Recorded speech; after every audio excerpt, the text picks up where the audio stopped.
الرحمن الرحیم سبحان الذی اسری بعبدہ لیلا من المسجد الحرام الی المسجد الاقصی الذی بارکنا حولہ لنریہ من آیاتنا۔ آج 14واں پارہ آخر کا آدھا اور 15واں پارہ مکمل پڑھا گیا ہے۔ 14ویں پارے کے اندر اللہ تبارک و تعالی نے ارشاد فرمایا، من کفر باللہ من بعد ایمانہ الا من اکرہ وقلبہ مطمئن بالایمان ولکن من شرح بالکفر صدرا فعلیہم غضب من اللہ۔ مشرکین مکہ نے حضرت عمار رضی اللہ عنہ، حضرت یاسر رضی اللہ عنہ، حضرت سمیہ رضی اللہ عنہ، حضرت خباب بن الارت، حضرت بلال رضی اللہ عنہ، جو مکہ کے اندر اہل ایمان تھے اور کمزور طبقے کے تھے، ان لوگوں کو مشرکین مکہ نے پکڑ لیا اور پکڑنے کے بعد ظلم و ستم کی ان کے اوپر انتہا کر دی۔ جو ظلم ہو سکتا تھا آپ کے سامنے، کبھی حضرت بلال کے گلے میں پٹا ڈال کر گلیوں کے اندر چکر لگوایا جا رہا ہے، رات کو کوڑے مارے جا رہے ہیں، دن میں عرب کی تپتی ہوئی زمین کے اوپر لٹایا جا رہا ہے، کبھی حضرت خباب کو گرم سلاخوں کے ذریعے سے داغا جا رہا ہے، کبھی آگ کے انگاروں پر لٹایا جا رہا ہے، کبھی حضرت سمیہ کو تکلیف دی جا رہی ہے، کبھی حضرت یاسر کو تکلیف دی جا رہی ہے۔ تو بڑی تکالیف، بڑے حالات چل رہے تھے۔ ایک دن ایسا ہوا کہ ابو جہل ملعون نے اور اس کے ماننے والوں، ان کے لوگوں نے ان کو پکڑ لیا اور ان سے یوں کہا کہ اللہ کے نبی کا اور اللہ کا انکار کرو جب چھوڑیں گے تمہیں۔ تو حضرت یاسر رضی اللہ عنہ، جو حضرت عمار رضی اللہ عنہ کے والد ہیں، انہوں نے کہا کہ تم میری جان تو لے لو لیکن اللہ کا انکار نہیں کر سکتا، میری جان تو چلی جائے گی لیکن محمد الرسول اللہ صلی اللہ علیہ وسلم کا انکار نہیں کر سکتا۔ حضرت سمیہ رضی اللہ تعالی عنہ نے بھی یہی کہا کہ جان تو جا سکتی ہے لیکن اللہ اور اس کے رسول کے منکر نہیں ہو سکتے ہم۔ ایسا ہی ہوا کہ حضرت یاسر رضی اللہ عنہ کو قتل کر دیا ملعونوں نے۔ اور حضرت سمیہ رضی اللہ عنہ کے بارے میں بعض روایتوں میں آتا ہے کہ ابو جہل نے ان کی شرمگاہ پر ایک برچھا یا نیزہ مارا جس سے وہیں تڑپ تڑپ کے ہلاک ہو گئی۔ اور بعض کے اندر آتا ہے کہ 2 اونٹوں کو جانب خلاف الگ الگ سمتوں کے اندر، ایک اونٹ کو اس طرف ایک اونٹ کو اس طرف، دونوں پیر باندھ دیے اور دوڑا دیا، آپ کے گویا کہ جسم کے ٹکڑے ٹکڑے ہو گئے، لیکن اللہ کا انکار نہیں کیا، اللہ کے نبی کا انکار نہیں کیا، جان دینا گوارا کر دی۔ انہی کے بیٹے حضرت عمار رضی اللہ عنہ بھی یہاں موجود تھے، تو حضرت عمار رضی اللہ عنہ کو بھی بہت تکلیف دے رہے تھے، یوں کہا کہ اللہ کا انکار کر، حتیٰ کہ حضرت عمار رضی اللہ عنہ کی زبان سے یہ کلمہ نکل گیا، اللہ کے منکر ہو گئے، زبان سے بات کہہ دی جو وہ کہلوانا چاہتے تھے۔ اب یہ وہاں سے ان کو چھوڑ دیا، ابھی راستے کے اندر آ رہے تھے، بڑے غمزدہ تھے، بعض روایتوں میں اللہ کے نبی کی مجلس کے اندر آ گئے اور انتہائی غمزدہ ہیں، چہرہ لٹکا ہوا ہے۔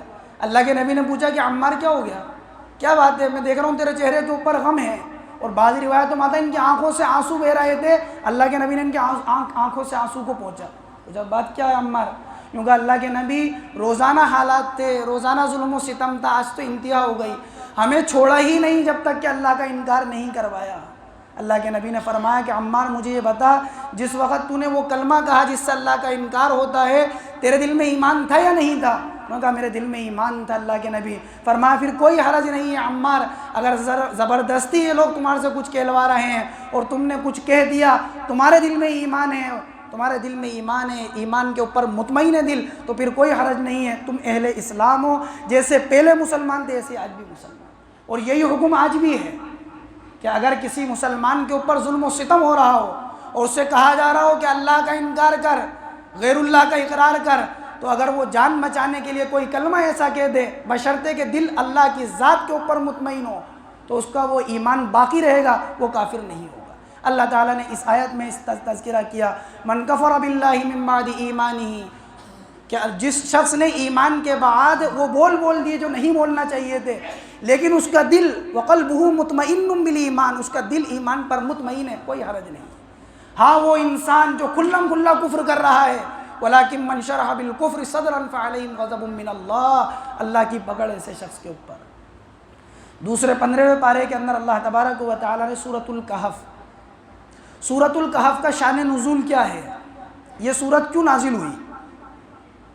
مشرکین مکہ نے 2 آدمی طے کیے، نضر بن حارث، عقبہ ابن ابی معیط، کہا کہ مکہ کے اندر محمد صلی اللہ علیہ وسلم ہر ایک کو دعوت دے رہے ہیں، لوگ ان کی بات کو مان رہے ہیں، آخر ہم ان کے سامنے ایسی کیا بات پیش کریں جواب نہیں دے سکیں۔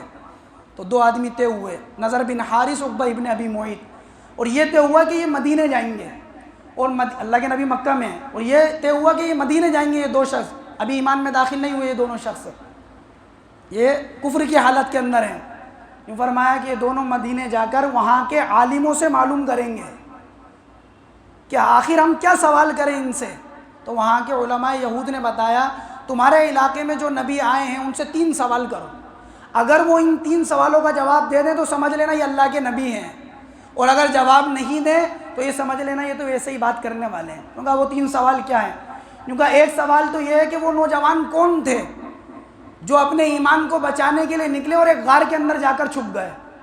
دوسرا سوال کرنا ذوالقرنین کون تھے، اور تیسرا سوال یہ کرنا کہ روح کے بارے میں کیا کہتے ہیں آپ۔ یہ وہاں سے آئے، آنے کے بعد اللہ کے نبی سے پوچھا کہ ہم آپ سے کچھ سوال کرنا چاہتے ہیں۔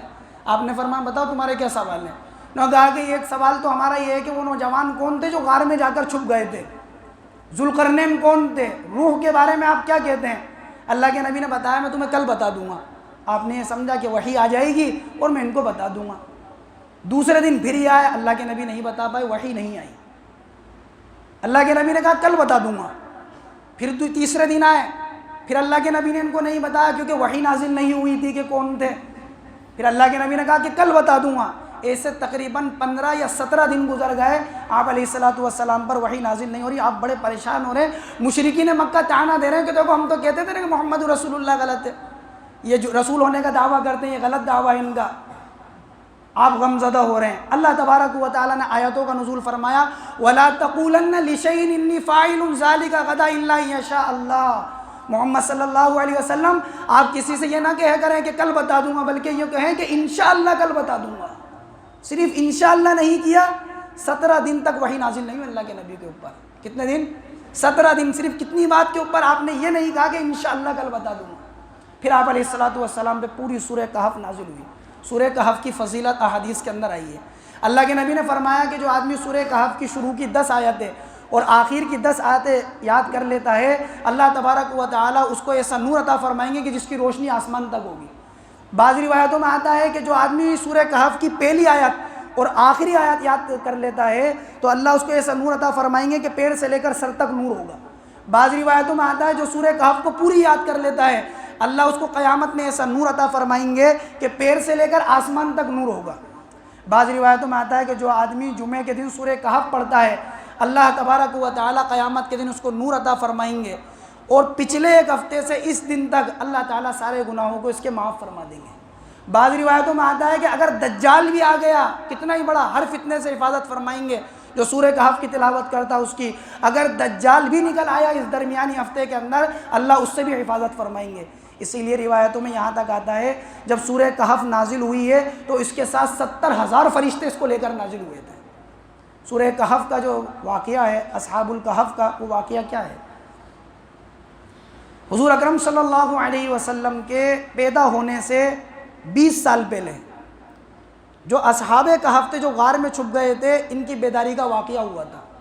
یہ واقعے کی ابتدا جو ہوئی تھی وہ 250 عیسوی کے اندر ہوئی تھی، اور یہ 300 سال انگریزی اعتبار سے اور 309 سال چاند کے اعتبار سے اس غار میں رہے۔ تو 250 سال وہ اور 300 سال یعنی 550 سال ہو گئے، اور 20 سال بعد 570 عیسوی کے اندر اللہ کے نبی کی پیدائش ہوئی ہے، یعنی آپ کی پیدائش سے 20 سال پہلے یہ بیدار ہوئے تھے۔ تو ان لوگوں نے پوچھا تھا اصحاب کہف کا کیا واقعہ ہے، تو اللہ نے پوری سورت نازل فرمائی تھی۔ ام حسبت ان اصحاب الکہف والرقیم کانوا من آیاتنا عجبا۔ اللہ کے نبی ان سے پوچھے مشرکین مکہ سے، یہ سمجھ رہے ہیں کہ اصحاب کہف کا واقعہ بڑا عجیب واقعہ ہے کہ وہ 300 سال اگر غار میں سو گئے تو بہت بڑی بات ہو گئی۔ اللہ کے نبی ان کو بتائیں اس سے بڑے بڑے واقعات ہوئے ہیں۔ حضرت عزیر تو 100 سال یعنی انتقال ہو گیا، وفات ہو گئی، اور پھر ان کا دوبارہ بھی اللہ تعالیٰ نے زندہ کیا۔ یہ تو سوئے ہیں، یہ اتنے تعجب کی بات نہیں ہے۔ اصحاب کہف اور اصحاب رقیم یہ ایک ہی تھے، جیسا کہ بعض مفسرین نے لکھا ہے۔ رقیم اس پہاڑی کو کہتے ہیں جس کے اندر یہ چھپے ہوئے تھے، یہ سو گئے تھے جا کر۔ بعض نے کہا اس وادی کو کہتے ہیں جہاں پر یہ پہاڑ موجود تھا۔ اصل میں ہوا ایسا تھا کہ ایک بادشاہ تھا جس کا نام دقیانوس تھا۔ وہ بادشاہ اللہ کا منکر تھا. ایک دن میلہ لگ رہا تھا, وہاں سب لوگ موجود تھے اور وہاں غیر اللہ کی عبادت ہو رہی تھی, غیر اللہ کو پوجا جا رہا تھا. تو یہ لوگ بھی وہاں پر بیٹھے ہوئے تھے. اب یہ دیکھ رہے تھے, دل تلملا رہا تھا کہ اللہ کو چھوڑ کر غیر اللہ کی عبادت ہو رہی ہے. تو اس کے بیچ میں سے ایک شخص پیچھے سے ہٹتا پیچھے نکل آیا, حتیٰ کہ باہر جا کے درخت کے پاس بیٹھ گیا. اتنے میں دوسرا آ گیا, اتنے میں تیسرا آ گیا, ایسے 7 آدمی تقریباً باہر آ گئے. اب الگ الگ بیٹھے ہوئے, ایک دوسرے سے بات نہیں کر رہے ہیں.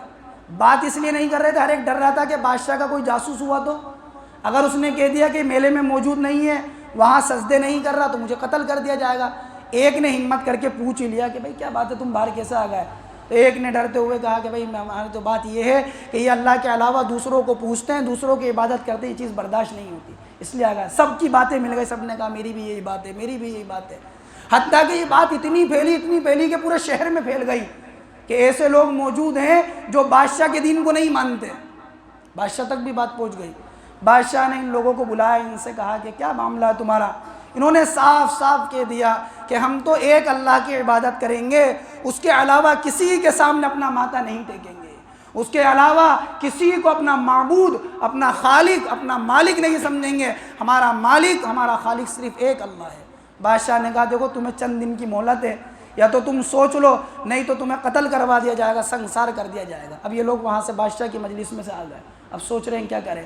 ان میں آپس میں یہ طے ہوا کہ ہم ایک کام کرتے ہیں, یہ شہر چھوڑ کر نکل جاتے ہیں کہیں. حتیٰ کہ یہ نکل گئے, چلتے رہے یہاں تک کہ غار کے اندر پہنچ گئے.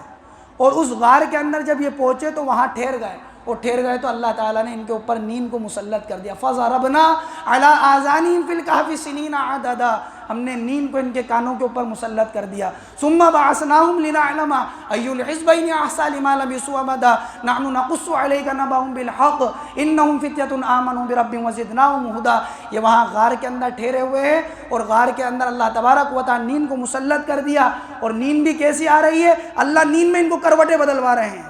کبھی دائیں کروٹ کرتے ہیں, کبھی بائیں کروٹ کرتے ہیں. اللہ قرآن میں کہتے ہیں وَتَرَى الشَّمْسَ إِذَا طَلَعَت تَزَاوَرُ عَنْ كَهْفِهِمْ ذَاتَ الْيَمِينِ وَإِذَا غَرَبَت تَقْرِضُهُمْ ذَاتَ الشِّمَالِ. جب سورج نکلتا ہے تو غار کے دائیں طرف سے نکل جاتا ہے, ان کے اوپر دھوپ نہیں آتی ہے. اور جب ڈوبتا ہے تو مغرب کی طرف سے, بائیں طرف سے نکل کر چلا جاتا ہے, ان کے اوپر دھوپ نہیں آتی, اور یہ مسلسل سوتے رہے. حتیٰ کہ ایسا ہوا, یوں فرمایا وَكَلْبُهُمْ بَاسِطٌ ذِرَاعَيْهِ بِالْوَصِيدِ. ان کے پاس ایک کتا تھا جو ان کے ساتھ رہا کرتا تھا. مفسرین لکھتے ہیں یہ ان کا پالتو کتا تھا, یعنی گھر کی حفاظت کے لیے جو ہوتا ہے وہ کتا تھا. یا یہ کہ یہ اس کو کچھ ڈال دیا کرتے تھے تو ان کے ساتھ پیچھے آ گیا تھا یہ کتا. وہ کتا غار کے باہر اپنے پنجوں کو بچھا کر بیٹھ گیا. اللہ کہتے ہیں وَتَحْسَبُهُمْ أَيْقَاظًا وَهُمْ رُقُودٌ. یہ لوگ سو رہے ہیں, لوگ ان کو جاگا ہوا گمان کرتے تھے. آنکھیں کھلی ہوئی تھی, جسم چست رہتا تھا, ایسا لگتا تھا جیسا کہ جاگ رہے ہوں, اور اللہ تبارک و تعالیٰ اپنی قدرت کا مظاہرہ کر رہے ہیں. یہ سارا زمانہ گزر گیا, 300 سال یا 309 سال ان کو ہو گئے, ان کی آنکھ کھلی. وَكَذَلِكَ بَعَثْنَاهُمْ لِيَتَسَاءَلُوا بَيْنَهُمْ قَالَ قَائِلٌ مِّنْهُمْ كَمْ لَبِثْتُمْ. ان میں سے ایک نے پوچھا بھائی ہم کتنے دن ٹھہرے؟ کسی نے کہا لبثنا یوما او بعض یوم, ایسا لگ رہا ہے کہ آدھے دن یا ایک دن ٹھہر گئے, اس سے زیادہ نہیں ٹھہرے. وہ کہا کہ اللہ ہی زیادہ جانتا ہے کتنے دن ٹھہرے ہیں. انہوں نے کہا کہ بھوک لگ رہی ہے, کچھ کھانے کے لیے لاتے ہیں. سکے نکالے انہوں نے جو جیب میں سکے موجود تھے, اور ایک سے کہا کہ دیکھ ہوشیاری سے جانا, کسی کو پتہ نہیں لگ جائے, کہیں بادشاہ پکڑوا لے اپن کو. فَلْيَنْظُرْ أَيُّهَا أَزْكَىٰ طَعَامًا فَلْيَأْتِكُمْ بِرِزْقٍ مِّنْهُ وَلْيَتَلَطَّفْ وَلَا يُشْرِكْنَ بِكُمْ أَحَدًا. کسی کو پتہ نہیں لگے, پاک اور حلال کھانا لے کر آ بازار سے آ کر. اب یہ دکان پہ جا کے کھڑا ہوا, بھائی سالن اور روٹی دے دو. وہ اس نے سکہ دیکھا, دکان والے نے کہا یہ مال دفینہ ملا ہے کیا کہیں سے تمہیں, کہیں سے خزانہ ہاتھ لگ گیا کیا بات ہو گئی, یہ سکہ کہاں سے آیا تمہارے پاس؟ کہا یہ ہمارا خود کا سکہ ہے, ہمارا. یہ تو 300 سال پہلے چلتا تھا یہ سکہ. وہ اس نے بادشاہ کے لوگوں کو بتا دیا کہ ایسے ایسے لوگ ان کے پاس پیسے موجود ہیں, شاید ان کے کوئی دفینہ ہاتھ لگ گیا. بادشاہ کے جو لوگ تھے ان سب کو اس شخص کو, اس اکیلے کو لے گئے بادشاہ کے دربار میں. پوچھا کہ بھائی کیا بات ہے؟ اب یہ جو بادشاہ تھا اس وقت کے اندر 300 سال بعد, یہ اللہ کا اقرار کرنے والا تھا, یہ منکر نہیں تھا, یہ موحد تھا. لیکن اس کا بڑا ایک مسئلہ تھا. اس کی جو قوم تھی وہ یوں کہا کرتی تھی بھائی مرنے کے بعد کیسے زندہ ہوں گے, ہمیں تو سمجھ میں نہیں آتی بات. اس بادشاہ نے ایک دن ریت کے اندر ننگے پیر کھڑے ہو کر اللہ سے دعا مانگی, اللہ کوئی ایسی نشانی دکھا دے کہ میری قوم بھی مان جائے کہ مرنے کے بعد دوبارہ زندہ ہونا ہے. تو اللہ نے یہ نشانی دکھائی, ان لوگوں کو بھیجا. یہ آدمی آیا, بادشاہ نے پوچھا کیا معاملہ ہے تمہارا, کون لوگ ہو؟ تو انہوں نے کہا کہ ہمارا سارا معاملہ ایسے ہے کہ ہمارے زمانے میں ایک بادشاہ ایسا تھا، وہ ہمیں اس بات پر مجبور کر رہا تھا کہ ہم اللہ کا انکار کریں، ہم چھپ گئے جا کر، تو آج ہم دیکھ رہے ہیں تو سارا ماحول بدل گیا۔ بادشاہ نے کہا مجھے بھی لے کر چلو وہاں پر۔ اب یہ وہاں پر جیسے ہی لے کر یہ شخص لے کر گیا ہے، تو وہ جتنے بھی اصحاب کہف موجود تھے، 7 جتنے، ابن عباس رضی اللہ عنہ فرماتے ہیں وہ 7 تھے، 8واں ان کا کتا تھا، کہ سب کا انتقال ہو گیا، بس صرف یہ ایک شخص موجود تھا۔ تو بادشاہ نے وہاں پر تختی پر ان کے بارے میں لکھوا دیا تھا، اس لیے بھی ان کو اصحاب الرقیم کہا جاتا ہے۔ اصحاب کہف کا یہ مکمل واقعہ ہے، اور بتانا یہ مقصود تھا اللہ تبارک و تعالیٰ کو۔ ایک تو مشرکین مکہ کو جواب دینا تھا، ایک وہ بادشاہ جس کی قوم اس بات کی منکر تھی دوبارہ کیسے زندہ ہونا ہے، تو بادشاہ نے اپنی قوم کو بتایا دیکھو اللہ اس بات پر قادر ہے کہ 300 سال تک یہ سوتے رہے اور اللہ نے ان کو دوبارہ اٹھا دیا۔ اصحاب کہف کے بارے میں آتا ہے، یہ 8 جو 7 نام ہیں، ان ناموں کی بڑی تفسیر کے اندر بڑے فوائد آئے ان ناموں کے۔